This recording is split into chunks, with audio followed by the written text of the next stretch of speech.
Invert Strategies in 2026. Before I get into the webinar or the brief, I want to introduce myself. My name is Darren Greenfield. I am the founder and lead strategist here at Invert Strategies. I'll tell you a little bit more about what we do at Invert if this is your first time engaging us or seeing any kind of material from us. We would really love to learn more about you and your organization, or you as a leader, or just as an individual who is walking through trying to give your best value to the world and life. Well, today in this brief, what we will be talking about is what we title here at Invert. We haven't created this title, it's been used before, but the frozen labor market, how a low hire, low fire economy is quietly reshaping Black America. What is this briefing about? This briefing is a briefing on opportunity, mobility, and the racial economics of a stalled recovery, and what the next 5 years demand, not only of Black men, Black women, but mostly of the institutions that train them and care for them. So who are we at Invert Strategies? We want to give you an introduction. At Invert, we help leaders, organizations, and individuals get perspective before they plan. We've realized in our work that most people we come across, most teams, most companies, they don't lack ambition.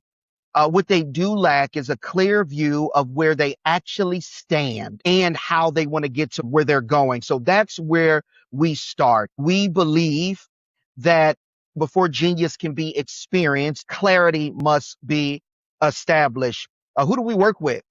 Number one, we work with organizations. We do that through team intensive, multi-day intensives that produce a strategic, operational, and financial plan. The team actually builds this plan themselves with our facilitators in the room, giving them clarity. We always say that our facilitators are the process and the teams are the content. This is why the teams we work with actually execute on a strategic plan, because they had so much of their hands and their minds building it. We do one-on-one intensives, which is the same work that is turned inward. We surface your story, your design, and your purpose. Then we build a plan across every domain of your life, not just the one that pays you. And so we want to look at every nook and cranny, every domain of your life. We do counseling. We do our counseling in person or over Zoom. We walk with people, with leaders, with anybody who is carrying grief, anxiety, anger, burnout, shame, marriage and family conflict, and are working through patterns that for some reason they just cannot get them to break, whether that's individually, as a couple, or as a family. And then we do group intensive with industries, group intensive with different kind of fields, whether it be a school district, medical cohorts, whatever the group you can think about, we do it. That's when we get a room full of people working the same ground together over several sessions that can happen in a day or a weekend or several weeks. It is the collective version of what we may do in our individual work. Now, I know you saw one up there that may look very unique to you, and that is counseling. And so one of the questions that we love to answer is why we handle both the business and the person. You see, most firms pick a lane, and we think that some of them are very wise in doing that. We would never tell them to stop doing that. But we do not think that the organization and the person carrying the organization or people working in the organization are two clients. We see them as one.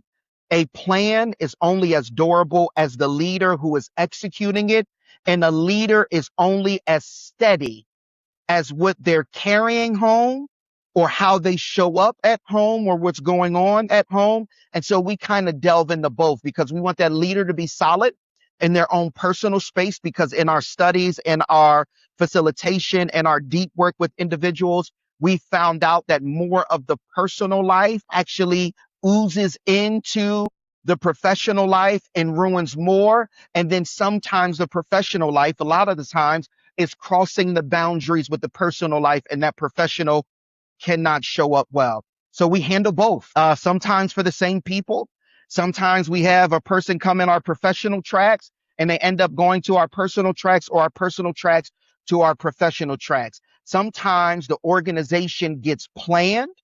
Sometimes the leader gets cared for, and it's often both for us. What we deliver is clarity in everything we do, the kind of clarity that leads to effectiveness, growth, and a life and organization that holds together in a thriving pace and thriving quality. All right. Now that you know who we are, let's get to what we are talking about today. What does this brief answer? This brief that we're going through, it gives us the full picture of what a frozen labor market is and why it cuts deepest along racial lines, especially African American and Black lines within the United States. It's also going to give us the answer to why many of us are seeing it, but we can't name it, why we are feeling a gendered recession. We're going to talk about how the freeze splits Black men and Black women in opposite directions, not only in their career paths, but in their life paths. We're going to talk about a quiet exit. That's going to be our third stop. Why Black workers are leaving the labor force and where they are going.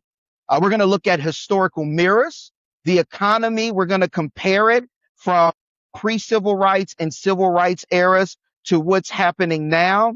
And then we're going to look at a training blueprint. We're going to talk about all these issues, these problems, and these observations, but then we're going to end with solution-oriented conversations, how to prepare Black men and Black women for the next decade. All right, let's jump in. Here's the first observation that we need to know, and it's pretty much the executive summary of this whole briefing. A lot of us believe that the economy is crashing. Well, at least right now where we stand statistically, the economy isn't crashing in itself. What's crashing is opportunity. Opportunity is crashing. Opportunity is going away. Why? Because the United States is no longer in expansion, but it is not quite in a recession either. Economists call it a low hire, low fire market. Companies are not laying off workers, but they aren't hiring workers either. The headline numbers look stable from where we sit a lot of the times, but the reality underneath those headline numbers are not stable at all. So what are some of those numbers showing us? What we're seeing right now is a 2-time Black to white employment ratio. This has been a persistent pattern for 40 years, and I want us to hear that, because no matter what we've tried and what we've done, I think some of these things have been very brilliant. I think some of them could use some work, but no matter what it is, we have not closed that Black to white unemployment gap in 40 years.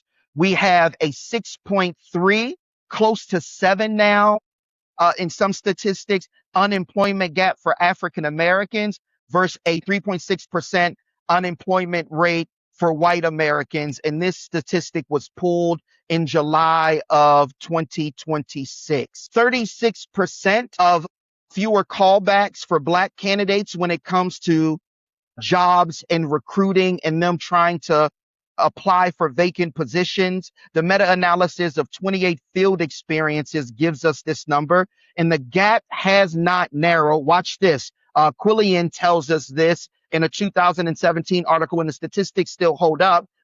The gap has not narrowed since 1989. So a lot of us have been thinking that things have been getting wildly better. They are not. Then the last thing that we are going to see is that African Americans are last hired and rarely rehired.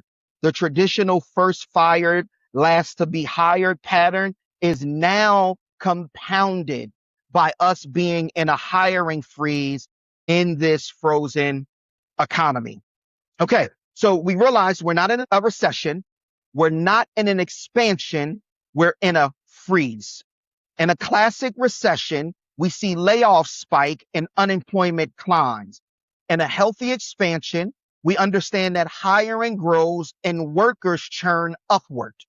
But this 2026 economy is doing neither. It is stuck in a third state, and that state has its own distinct geometry of harm. What's not happening? Massive layoffs. Headline: unemployment holds at 4.1%. Quit rates are extremely low. That means workers are staying put. The story looks stable in monthly job reports. Employed workers are largely insulated from the problems that we are talking about. What is happening? We're seeing a hiring collapse. Job openings have fallen sharply. Hiring rates are near a decade low. Entry level pipelines have collapsed first. That means it's harder to get in to places at an entry level. What does that mean for our college students coming out of college or people re-entering or entering into the workforce? And career mobility has slowed sharply. The defining equation is this: we have a hiring slowdown is greater than our layoff growth. The headline numbers are telling you the truth on a macro level, but they are lying to you about the underlying market on a micro level. Unemployment looks moderate, but the dials that actually predict opportunity, hiring, opening, quits, have frozen since the 2022 peak. Black unemployment remains nearly 2 times the white rate. So I want you to take a few seconds. I'm not going to explain the whole bar graph, but you can look over the bar graph. We have far fewer job openings. Hiring has slowed down. Workers have stopped switching career industries or jobs. The Black rate of unemployment stays elevated, and overall rate of unemployment stays elevated. So what's in this gap? Why is this headline misleading? Whatever is in the gap is going to tell us why this headline is misleading. It's misleading because overall unemployment captures only people who recently lost work. It misses workers who can't find a first job, who stop looking, or who are stuck because nothing better is hiring. Black unemployment captures most of these, and it has risen while the headline stays flat. Three forces concentrate the damage on Black workers. Number one, there's a pipeline contraction. There's reduced white collar entry. Strategy, tech, media, consulting, DEI, and junior analyst tracks are freezing first.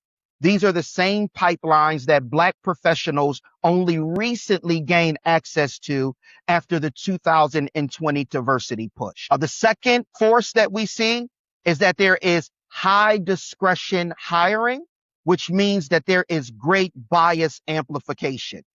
Scarcity makes hiring more subjective. People are looking more for culture fits, referrals, and pedigree dominate who is actually getting hired. The largest meta-analysis of hiring discrimination, we talked about this earlier, Quillian in the 2017 study found that Black applicants received 36% fewer callbacks than equally qualified white applicants. And like I stated earlier, that gap has not narrowed since 1989. And then we're looking at mobility loss. We have frozen mobility. Hot markets let workers leapfrog. When you're in a hot market, you can be at a junior position. If you show some initiative and some competency and some capability, you can leapfrog into a senior position. That's not happening anymore. What frozen markets do is they reward incumbents. Black professionals who are underrepresented in senior leadership rely more on external moves to advance. They say, well, if I'm not valued here and I can't get up the ladder in this place, somebody else will value me more out there. Let me go to the external market to advance. So the stalling actually hits them harder. Now we're looking at where these mechanics of harm actually hit. We want to look at the damage, how it stacks by career level. Every tier and every career level is affected. We know that for sure. But the deepest harm is concentrating itself at entry level employment, where pipelines have collapsed entirely. And we're going to talk about building pipelines a little bit further in the PowerPoint. Executive and senior leadership has moderate impact. The pipelines narrow, the ladders shorten. People are less likely to face unemployment, but there is a large DEI rollback, leadership development cuts, and consolidation of the executive roles are quietly shrinking the path to the top. That means people are doing more on the level that they are on. People are being trained less to get out of the level that they are currently at to go up to levels above them. And there's a DEI rollback. So diversity is not coming through the door as much as it used to. For mid-level professionals, they are in a high impact area when it comes to this freeze because they are stalled. Their positions are consolidated and they're doing more for less. What do we mean? Promotions are stalled. People aren't receiving promotions anymore because there's nowhere to go. Lateral moves are frozen. They can't even move into lateral moves that get them into a department where they can climb the ladder a little faster or learn some other skills to make them look like a more qualified candidate for positions above them. The lateral movement is frozen. HR, recruiting, DI, communications, and middle management roles have begun to get consolidated. You're doing all of that. There is no just HR and recruiting. HR is taking recruiting. There is no just DI, communications, and middle management. All of this stuff is being consolidated. We also are seeing that search times for positions and roles are lengthening and advancement is quietly being halted. Here is where we see severe impact. Executive and senior leadership, moderate impact. Mid-level professionals, high impact.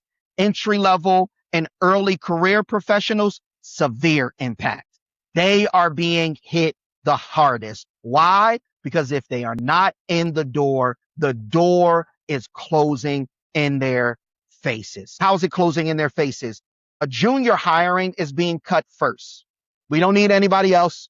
We're going to do the work with what we have. People need experience, a great level of experience. I mean, one of the things that we do at Invert is we look at some of the job recs that are being put out on the marketplace when we are trying to brief some of our clients who are looking to hire on what they should and what they should not do.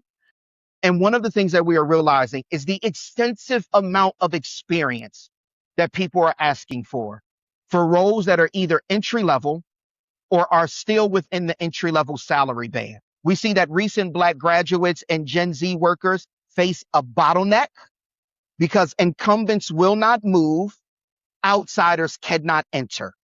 People have to work longer because America is more expensive.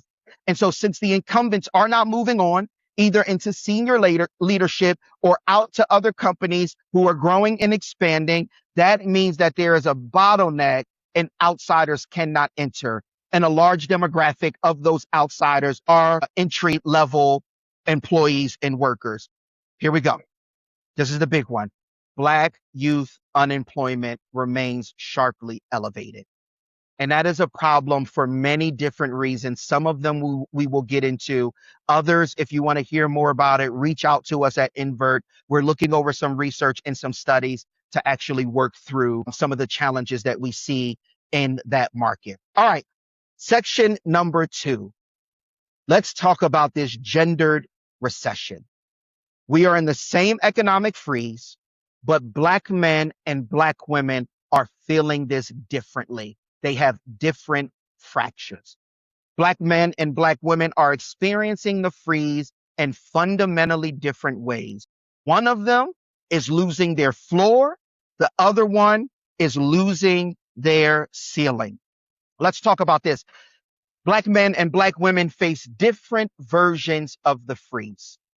Black men are losing the floor.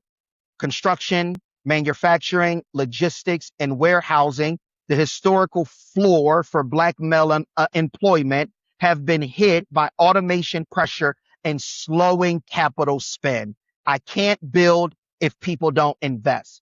I can't manufacture if the investment is not coming in. And so what happens is, and then we talk about AI, which is a whole nother thing. So Black men have the highest exposure to industries that are automating the fastest. They have the sharpest rise in long-term unemployment durations. They are most likely to fully exit the labor force altogether. Black men are most likely to quit. You see why we're doing some things on the counseling side? Because there are some personal indicators and internal factors linked to that statistic. And we want to help Black men work through that on the personal side so we can help them achieve greater on the professional side. And Black men are disproportionately funneled into gig and contract work. I was just on a call with an amazing HR professional earlier today, and she was wondering, why am I seeing so many Black men into the gig and the contract work economy and not in the career or the trade fields? This is the reason why Black men are losing their floor in the economy.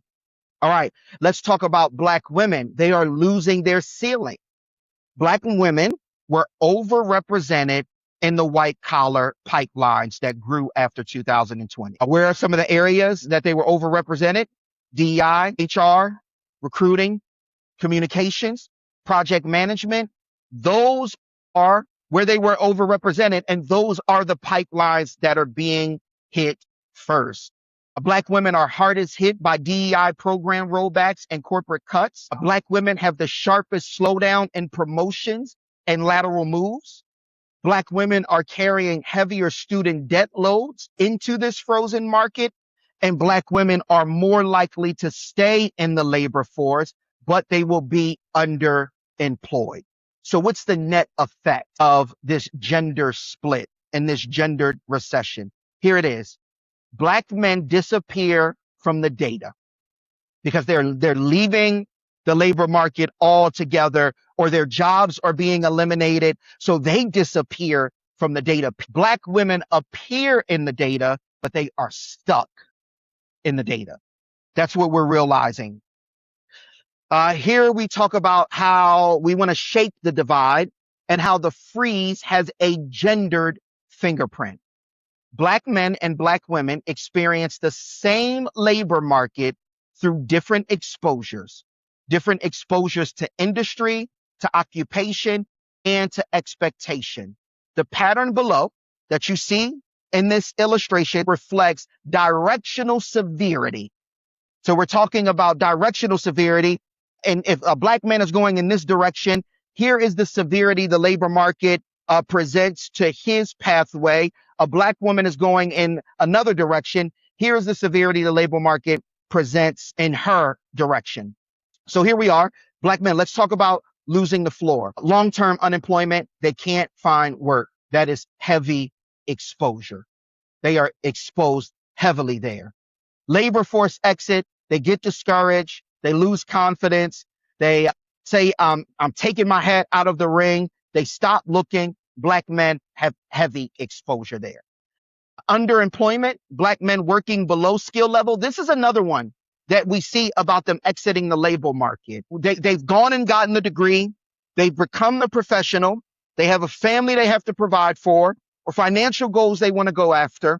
And we are telling them, you need to take a job that will underemploy you.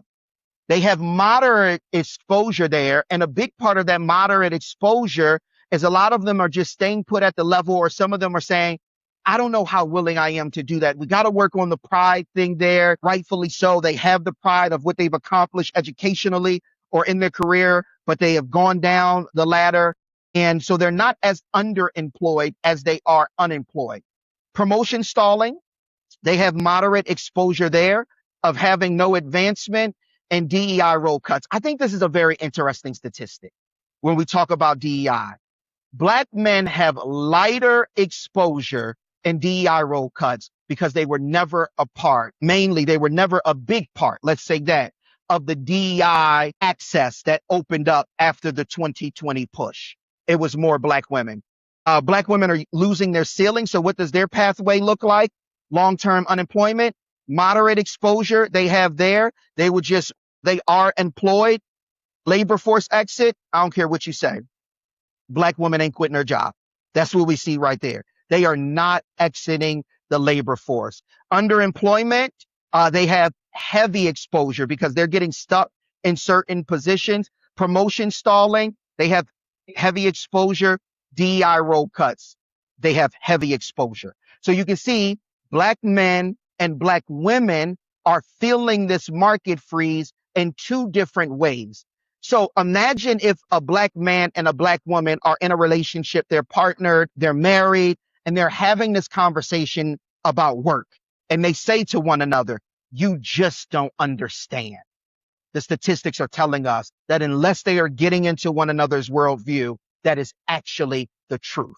This is why we also handle a large part of counseling with couples at Invert, because their profession is showing up in their living room, at their budget table, in their refrigerator, in their kids' livelihood and childhoods more than you think. So if we read this pattern right, black men are heaviest on the left side. They're jobless and they have a labor force exit. Black women are heaviest on the right side. They have stalled promotions and they are going through a lot of DEI cuts. Neither group is winning. Each of them are losing differently. And we'll talk more about what this means about the black family and why black men and black women do not need to be in competition with each other about what they do in the marketplace, that we are realizing that them finding one another and building something together is the best scenario. Let's keep moving. All right, let's talk about the quiet exit. Where are black workers going? When the door closes, people don't disappear. They redirect themselves. We are seeing 5 visible patterns are emerging in how black men and black women are leaving traditional unemployment. So we're going to track where they're going in this third section. 5 places black workers are going when the door closes. A labor force exit is rarely permanent unemployment. It is a redirection into either entrepreneurship, gig work, school, caregiving, or out of the formal economy entirely. Each path has different consequences for wealth, security, and long-term opportunity. The first place that we see people going is entrepreneurship. Both people are going here, but it is heavily concentrated among black women. Black women have launched small businesses at record rates. But the problem we have with that is they are often undercapitalized.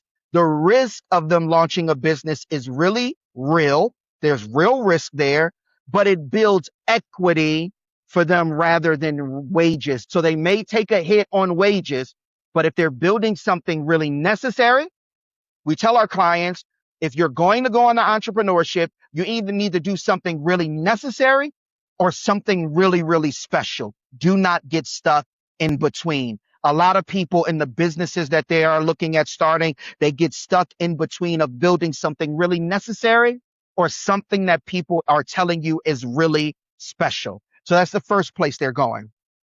Entrepreneurship. The second place they're going is the gig and creator economy, which is heavier among black men. They're going in the ride share, delivery, the trades that are on demand, content creation, online coaching. The income for these things presents itself to be real. It has real income, but benefits, stability, and the ladders are not. So if you get in there and you make a splash, income is real. But healthcare for your family, healthcare for yourself, stability in this economy. We're seeing a lot of these economies, the gig and creator economy, dry up. So there's not a lot of stability there. And the ladders to climb in that economy are not there. The third place people are going is back to school. This is concentrated among black women. Notice entrepreneurship says both, but concentrated among black women. The gig economy says both, but heavier among black men. The back to school economy just says black women. It's concentrated among black women. It doesn't mean that black men are not going, but we have greater research statistics that say black women are going at such a higher rate than black men that they don't even make it in the statistical category to show up as both. We see this education happening in graduate degrees, certifications, getting a second bachelor's degree, and they are betting on them having higher credentials breaks the freeze. They believing that getting higher credentials actually breaks the freeze. Though debt, them going back to school and piling on debt is actually compounding the risk. So what we are seeing is there is higher risk and higher reward in entrepreneurship because you don't come in with as much debt, but with entrepreneurship, you're not getting as much front up income, but you're building equity if there's something that you're building that is really necessary or really special. The fourth thing we're seeing is that they're going into caregiving and household. This is concentrated among Black women. They're doing unpaid labor, taking care of their children, aging parents, and extended family. This right here, even though they're still working, it is not counted as them being in the labor force, but they are involved in full-time work.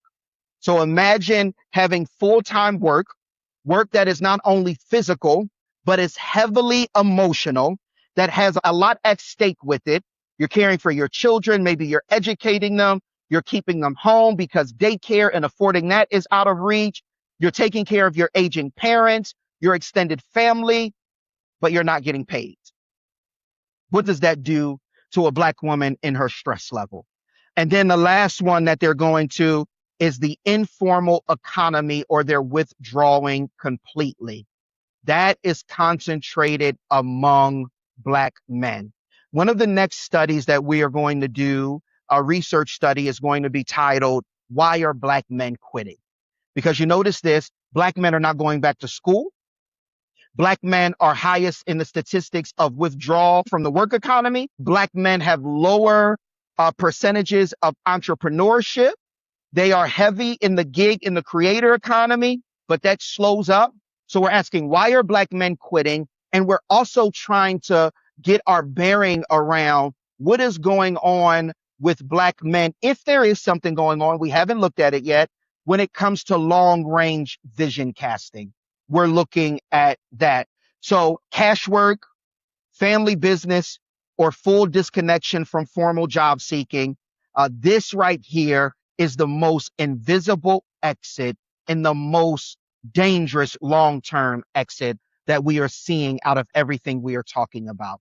Black men and their relationship with the workforce, their relationship with entrepreneurship, their relationship with education is at a very, very sensitive and dangerous place if they are not off somewhere finding the solution to repair the harm of this exit. So that's a very dangerous place for Black men to be. All right, here is what the data misses. And I talked about it a little earlier in our last two slides, but the data is missing the discouragement.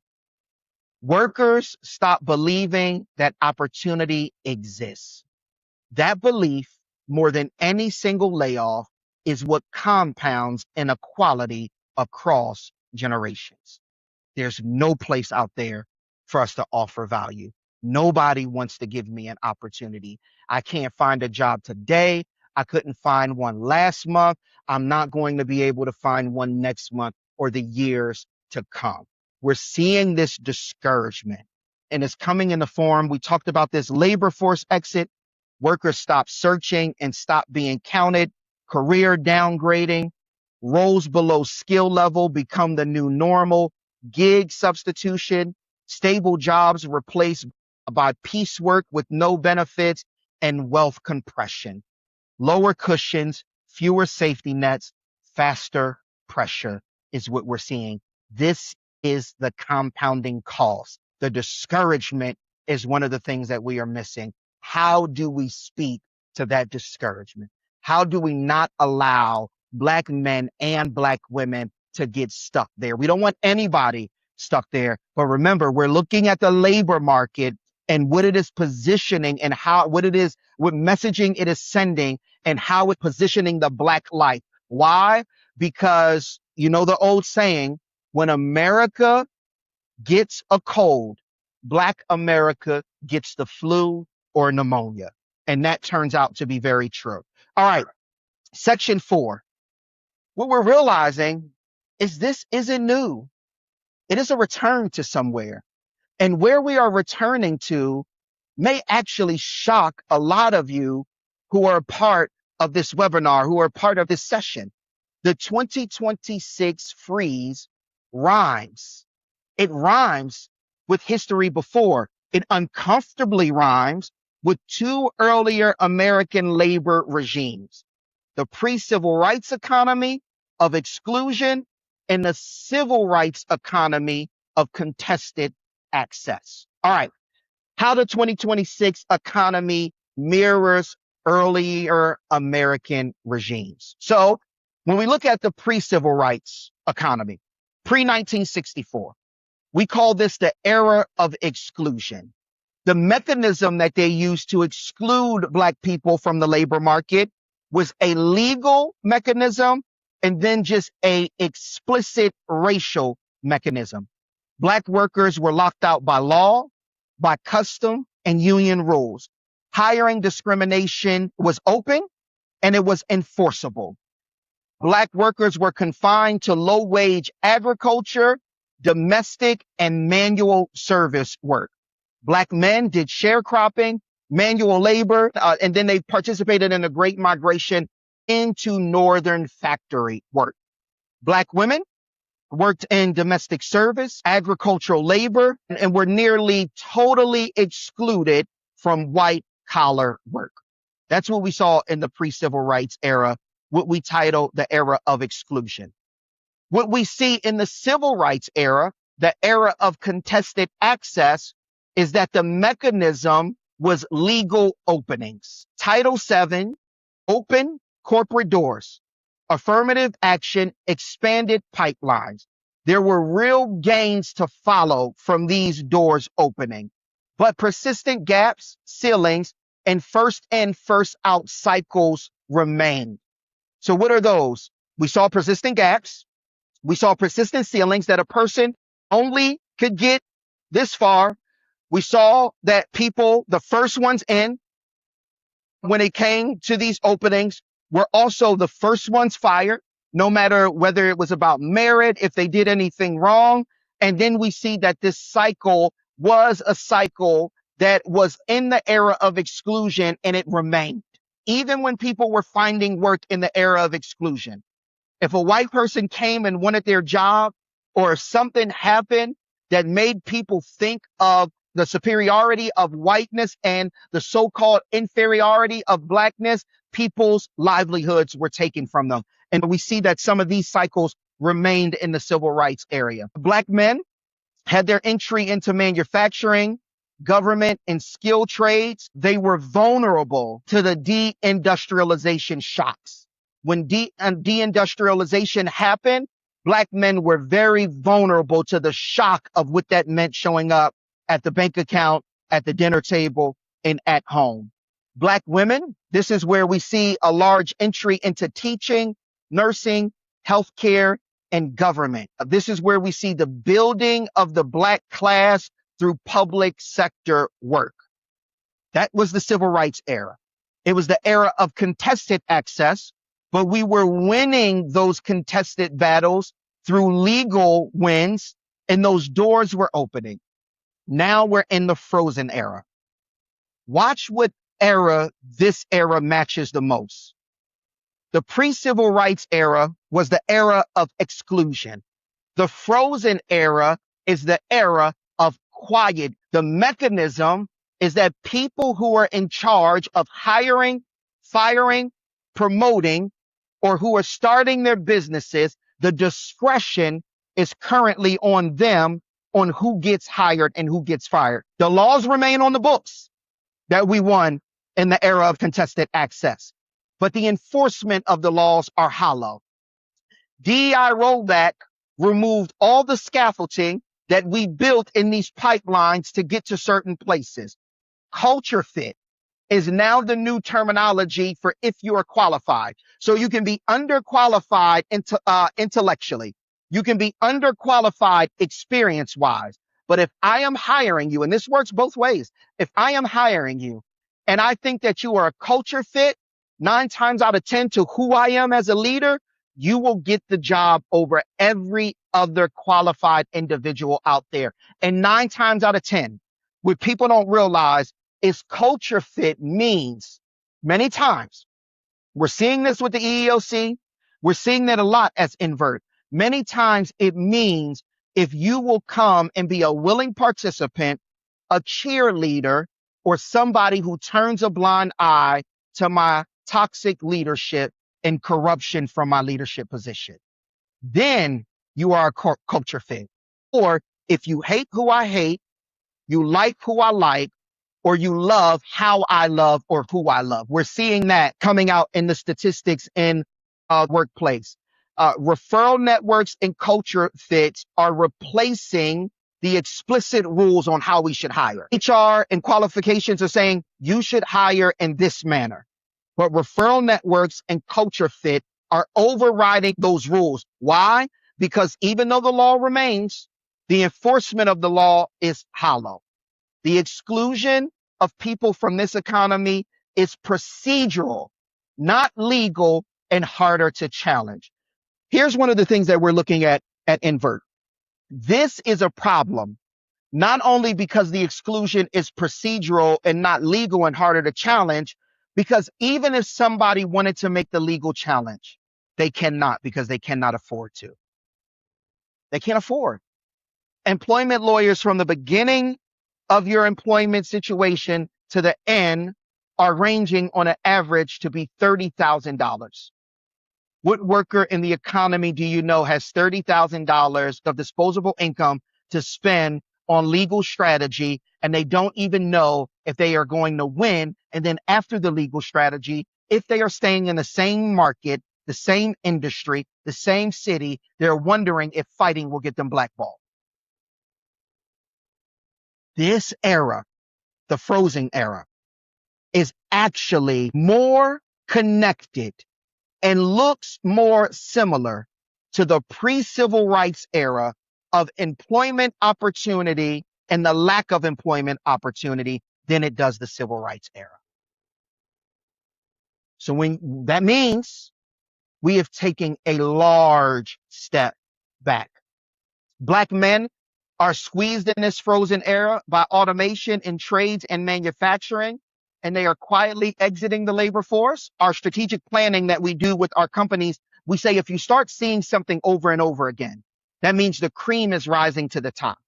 These statistics are telling us over and over again that Black men are leaving the labor force. These statistics are telling us over and over again. Here we go about Black women. Black women that were pulled into white collar pipelines after 2020 have been the first cut when the budgets have tightened. So they got their dream job they worked so hard for. They were seen as talented, as qualified. They were put into the C-suite or the senior VP's office, and now they are back and many times are underemployed. Pre-1964, civil rights exclusion was written into law. You could see it, you could name it, but you could not sue. Civil rights era, 1964 to 2008, exclusion was negotiated through policy. Gains were real, but we saw them being easily reversed. Each generation had to defend the gains, and we saw that from 1964 to 2008. From 2000, we have what we call at Invert a sugar high. In 2020, in the DEI sugar high, we saw that exclusion was hidden, right? People were saying, man, we don't want to be seen as being part of the bad guy in 2020, so we're going to do whatever we need to do to make sure, even though we still believe the same thing, we don't want to operate like we believe the same thing. Let's give out some jobs. Exclusion is hidden now inside of discretion. There's no statute to overturn. There's no quota to challenge. They can leave you jobless by just saying, we didn't find the right fit. And we didn't find the right fit 9 times out of 10 is either I feel like you don't like who I like, You don't hate who I hate. You don't love who I love, or you don't love how I love. What we're seeing in this 2026 freeze is exclusion's most efficient form yet. Why? It doesn't require anyone to be a villain. It is just now working in an automated fashion. If nobody is there to challenge me to say, I said they're not the right fit, and I don't have to explain to you why they're not the right fit. I'm not the villain. I didn't do anything racist to them. I could give the job to whoever I want. There's no villain. There's no villain that we can actually hold accountable. And that is what is making the 2026 freeze the most efficient form of the freeze, of all of the freezes, and the most efficient form of a labor market freeze that we've seen yet for Black Americans. All right, let's talk about a training blueprint because we're still in the beginning of this freeze. But this freeze is about to become a blizzard sweeping through our lives. You cannot train your way out of a discriminatory system. They made us believe that we can do it. They made us believe that being 10 times better would get us where we needed to be. And for some of us that worked, for some of us that seriously did not work or backfired, giving us all kinds of mental health conditions, all kinds of issues. We can talk about that at a later time. You cannot train your way out of a discriminatory system, but can train strategically to compound the advantages the freeze cannot remove. Let me say that again.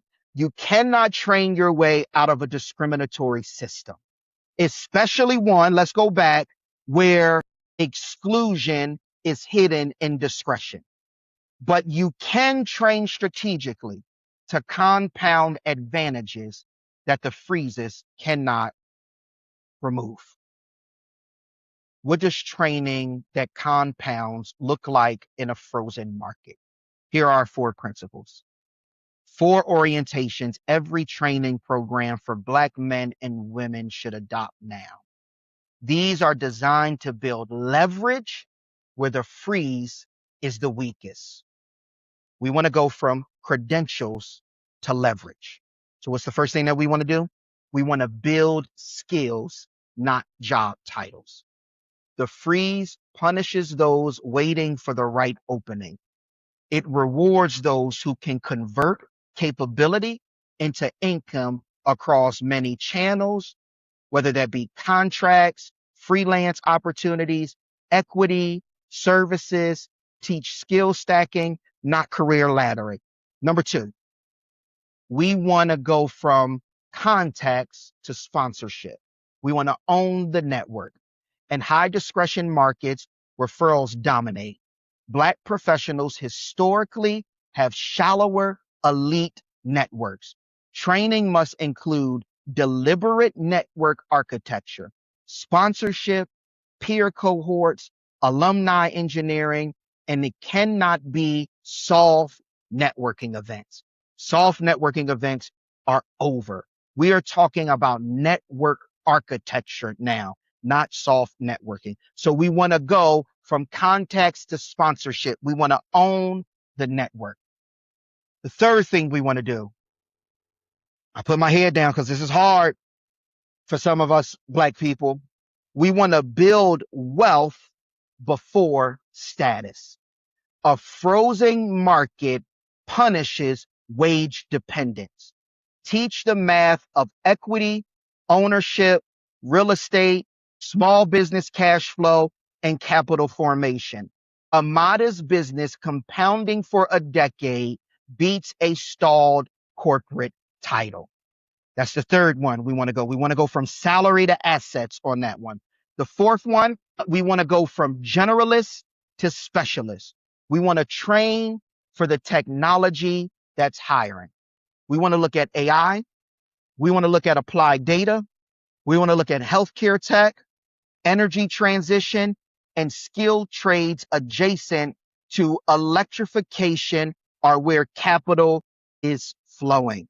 These are the sectors where the freeze has not yet reached, and where capability still beats credential. So we want to go from credentials to leverage, build skills, not job titles, from contacts to sponsorship, own the network, from salary to assets, build wealth before status, from generalist to specialist, train for the technology that's hiring. All right. What the work looks like for Black men and Black women. Remember, Black men and Black women are on separate paths. They're at separate levels. So even though the principles are universal, the programs must be tailored. There's different exposures to the freeze, so it demands different starting points. For Black men, what we want to do is we want to pull them back into the formal economy. How do we want to do that? We want to start with high wage trade pathways, HVAC, electrical, solar, EV charging install, industrial automation. These are the ones that are hiring now and are resisting automation. We want to look at small business and contracting. We want to transition them from gig work into licensed, scaled, credit-bearing operations. We want to move them from earning to owning. Then, in order to do that, in order to get these first two, we have to have re-engagement programs for men who have exited the labor force.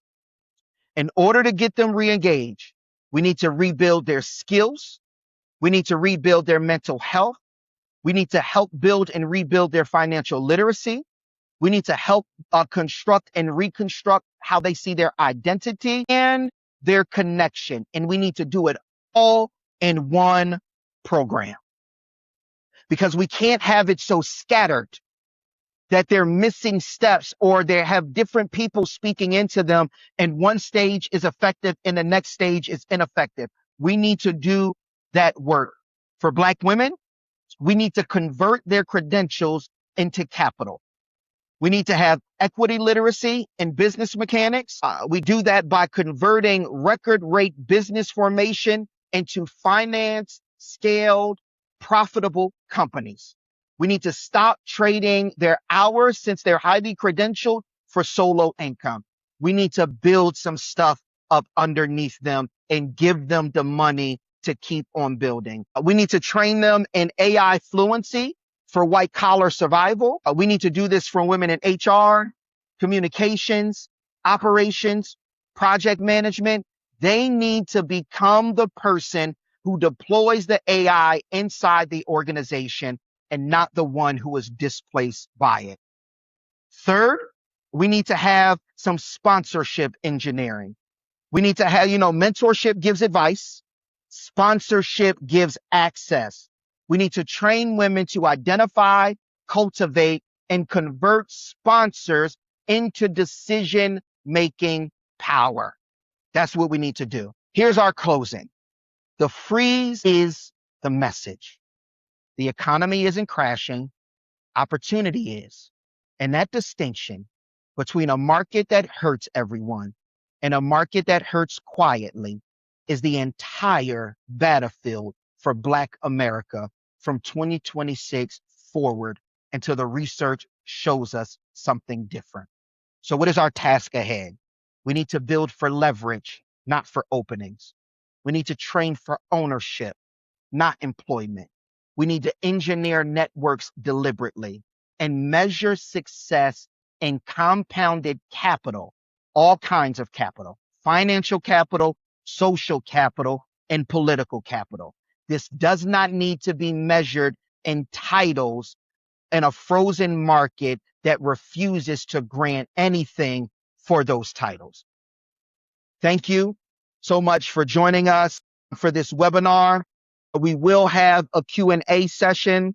I'm going to take that offline for recording, so your questions and answers will not be recorded by us for the webinar, but if you want them recorded by you, feel free to please do that. We do have someone in the chat that is keeping track of questions, because some of you might have great ideas. If you are watching this webinar after, please feel free to put your questions on the questionnaire that we will have for you, and then we will move forward from there. We appreciate you for joining us and believing in the work that we do here at Invert Strategies. If you want to reach me and learn more about Invert Strategies, to retain us, to come out and do any kind of workshop, to work with you and your company, to work with a regional program or project that you are overseeing, please feel free to reach out to me at Darren, Darren, at Invert Strategies, InvertStrategies.org. And we would love to serve you and have you as a client of ours. We hope that this was very helpful and impactful for you. And we hope that these statistics and solutions will help you thrive in your next step to being an active part of closing this gap that we are seeing from the freeze. We'll see you on our next research briefing. Have an amazing, amazing day, amazing rest of the week, and we wish you the best.